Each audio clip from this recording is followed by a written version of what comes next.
candidate of the All Progressives Grand Alliance, APGA, in Ebonyi State, Professor Bernard Odo, yesterday raised the alarm over the withdrawal of security operatives attached to him by the State Commissioner of Police, Sunday Faleye. Professor Odo, in a statement, said that his life has been in danger and declared the withdrawal of the police operatives attached to him as strange and unjustifiable. The police had on Monday declared Odo wanted over the murder of the traditional ruler of Imeze-Okea community, Eza North Local Government Area of the state, His Royal Highness Igbo Kewa. Joining us now on this show is Professor Bernard Odo, governorship candidate, Ebonyi State, APGA. Good morning, Professor Odo. Thank you very much for joining us. Good morning, Dr. Ruben. For joining us. Well, two issues here. About 2 days ago, you were accused of complicity, along with 8 others, in the murder of the Royal Highness from your community that I mentioned. And now, subsequently, the police declared you wanted. You issued a statement saying that all the allegations were false. Are you still a wanted person? Yesterday, you put out a statement that your security details have been withdrawn. Is that as a result of the fact that the police have already declared you wanted over a murder allegation? Let's begin the conversation with these clarifications. Okay, thank you, Dr. Ruben. Thank you, Rafai, and thank you, Ayo, for the opportunity to address members of the public this morning.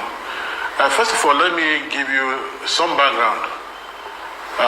In the last 6 months, between October and March, my team and myself have been attacked a total of 8 times in Ebonyi during our campaign.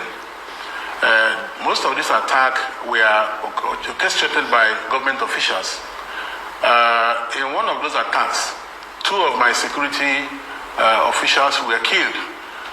One inspector of police and one civil defense officer. The first time we attacked was in October last year. And before that attack, I was warned not to embark on a campaign in the local government of the APC candidate. This warning came from government officials. And I said, if I'm going to be governor of Ebonyi State, I have no reason not to take my campaign to all parts of the state. An appointee of government was the one who led that attack. We attacked Niboko, a part of Izi local government. In that attack, I had DSS on my team, we had Nigerian police on our team. We made reports to police.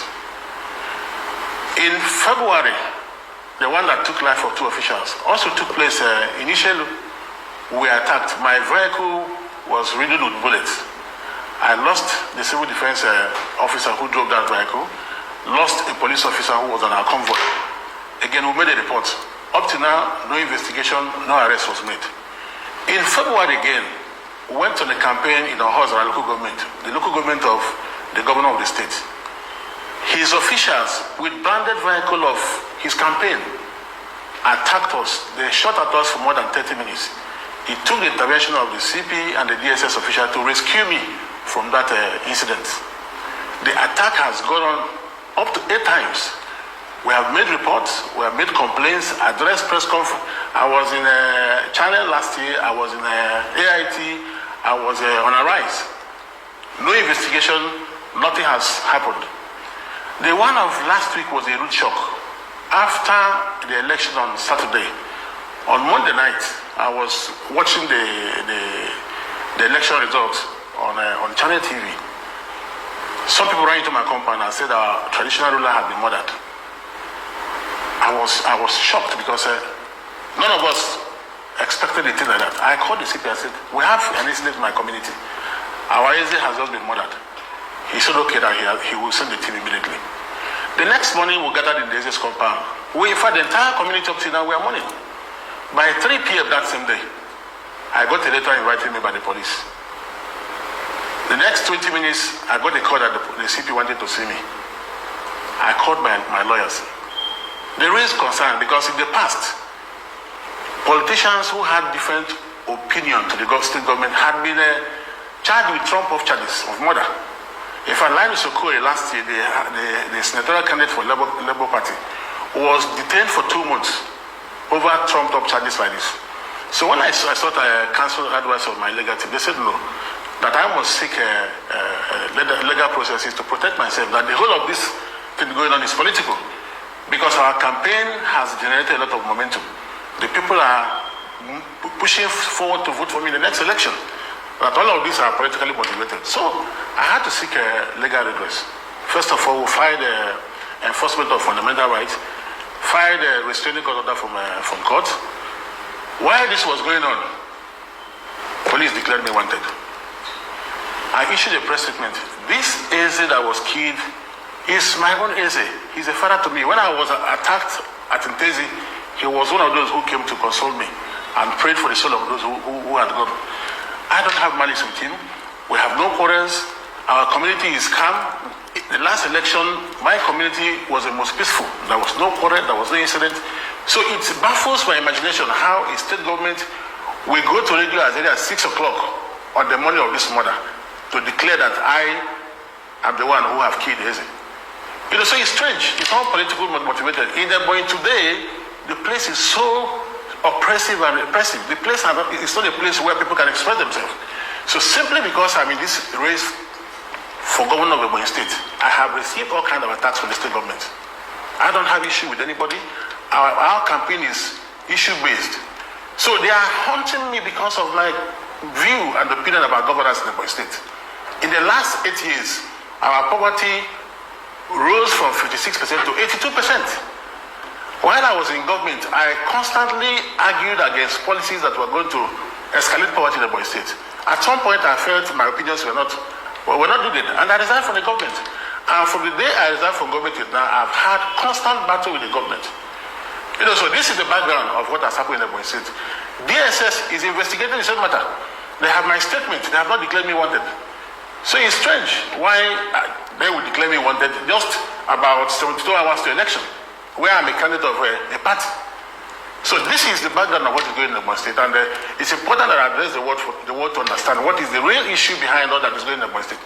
It's all politics, and it's because I and my team, we are going to defeat them. The people are tired of the APC government in Ebonyi State. The man has no human emotion for anybody. If you disagree with him, you are hunted. So this is the issue. Thank you, Professor Odo.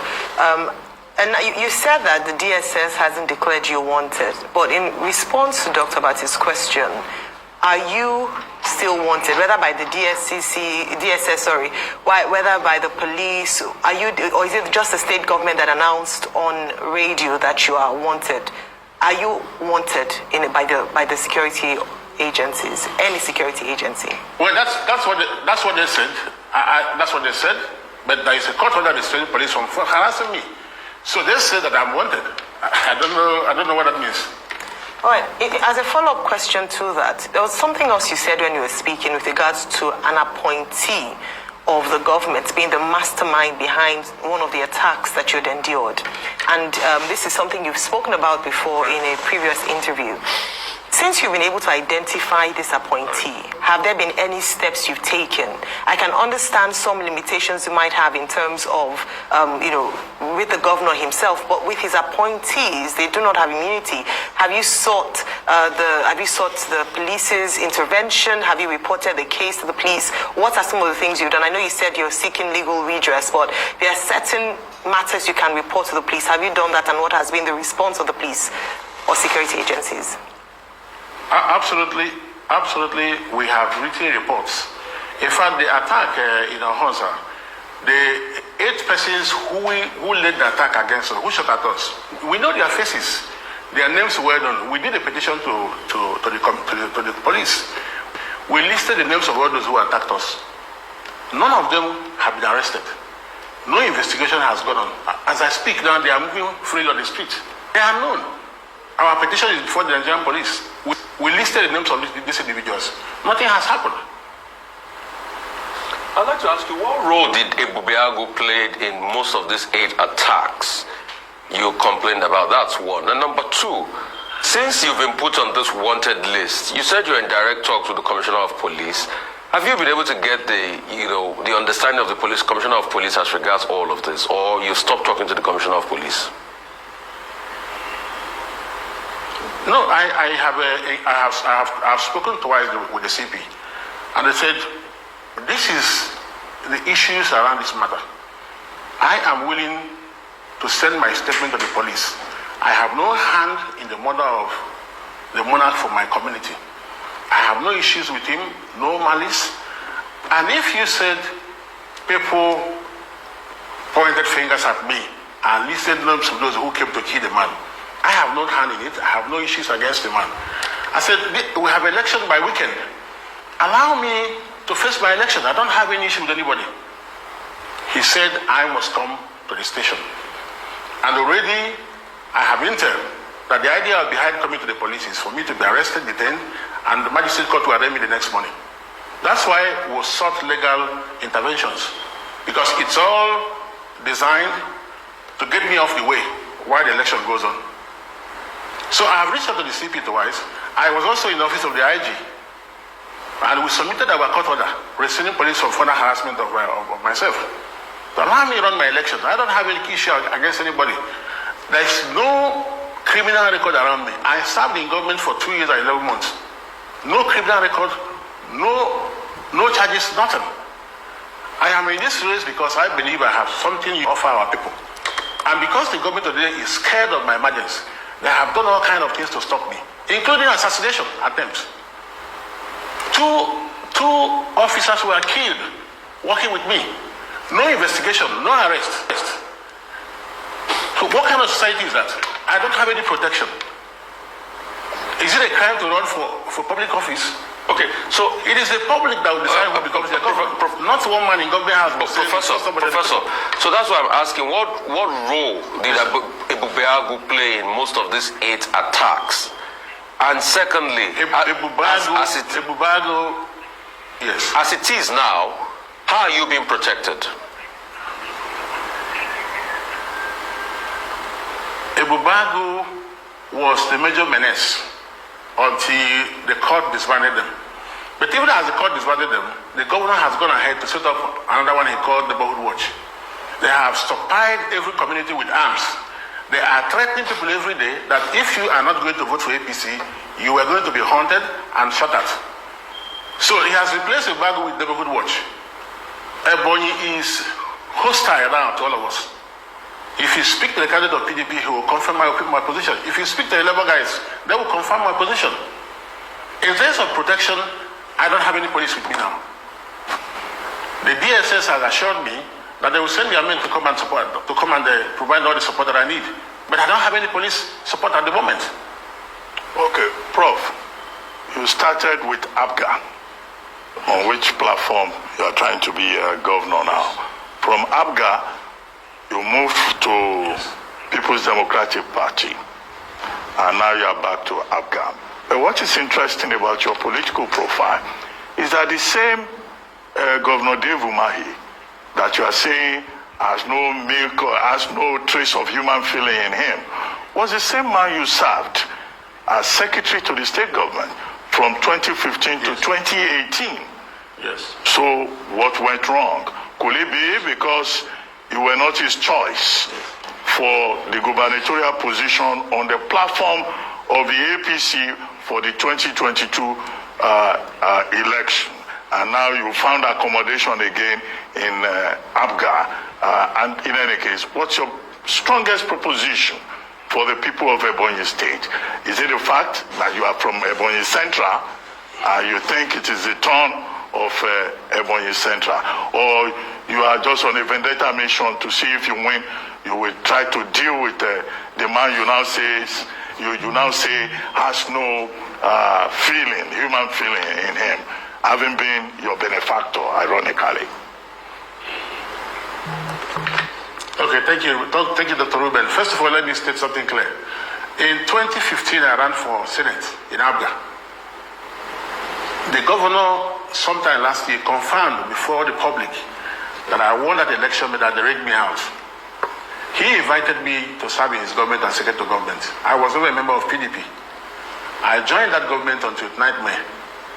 And between 29th May 2015 and 2nd of April 2018, I served under that government.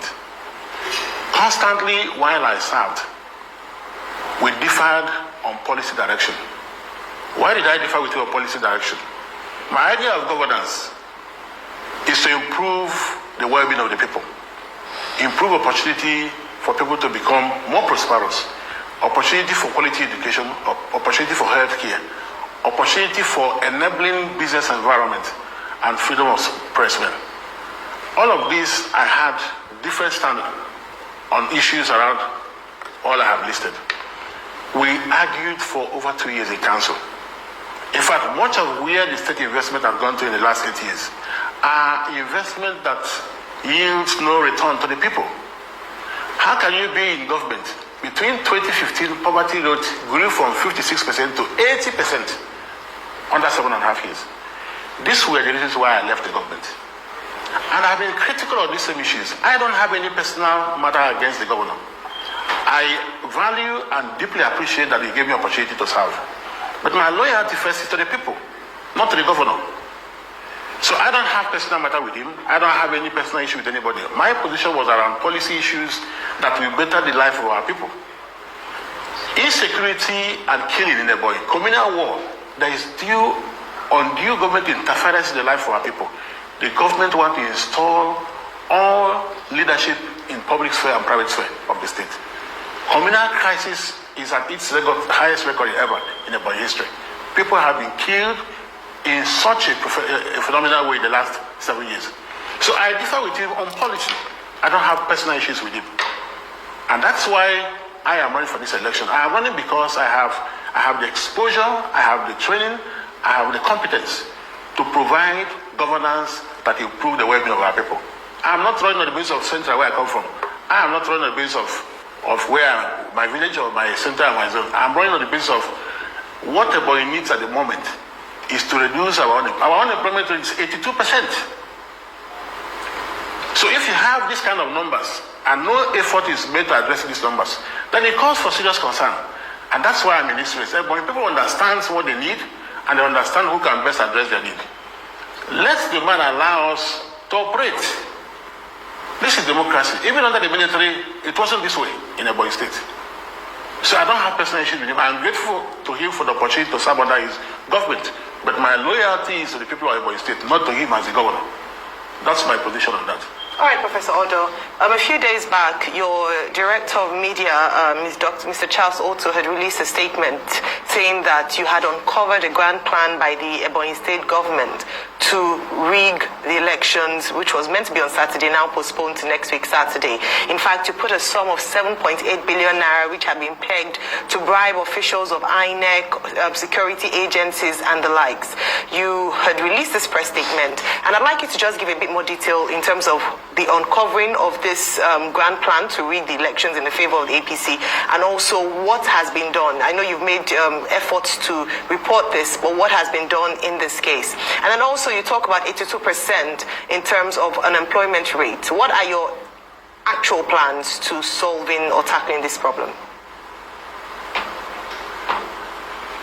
Okay, so first of all, recall that I had served in government for 2 years and 11 months.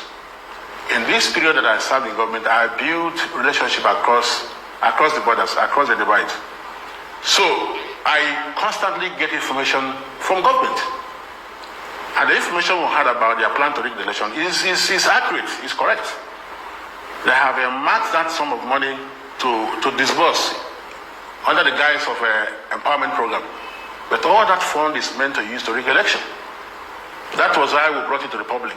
And we said EFCC and all the financial intelligence units should follow up on government accounts to watch the fund movement in the last few days before the election.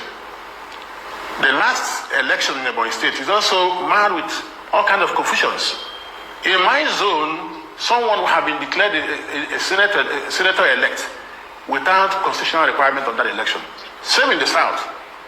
There's all kinds of confusion in the place. So we have raised alarm. It is now left for those whose function is to look into this alarm and now ensure that they monitor the issues that we have raised. In terms of my plan to lower unemployment, I tell you this. The biggest opportunity we have in Ebonyi today is in agriculture. The largest single farmland that is contiguous in the whole state is less than 300 hectares. Our plan in governance is to increase our land preparation to up to 10, 20, 30,000 hectares so we can deploy appropriate mechanization to expand our food production capabilities. Each time you grow food on 10,000 hectares of land, you create 100,000 jobs. Today, palm oil is more expensive than crude oil. One barrel of palm oil today is $350. But one barrel of crude is about $105. Our people are hardworking people. All they require is a enabling environment, support by government, and they will utilize the opportunities available in our place to make progress. In education, let me give you a practical example. Ogun State today has 12 private universities, 12. Just quick assumption that each of these universities admits about 1,000 students annually. That is 12,000 students. None of those universities pay less than 1 million tuition. So we are going to set up an education tech hub where we are going to provide access to high-speed internet, access to basic infrastructure for private operator universities to come and set up their ventures. By the time that hub is up and running, that hub will create not less than 50,000 jobs for our people. We also want to return Ebonyi to free education from primary school to work, so that our people can have access to education. Our university today is not competitive. Under former Governor Dr. Samego, we were ranked 8th among the Committee of Universities in Nigeria. Today we are ranked 118. So if we sort out our education can pull traffic into Ebonyi State. If we sort out our agri sector, it can pull traffic into Ebonyi State. You can't reduce unemployment when there is no cash flow into your state. Ebonyi State in the last 8 years has not been able to pull cash flow into Ebonyi State. There is no local investment going on. There is no foreign direct investment going on. Everybody is waiting for allocation from Abuja. And that is why the poverty rate is biting the way it's biting.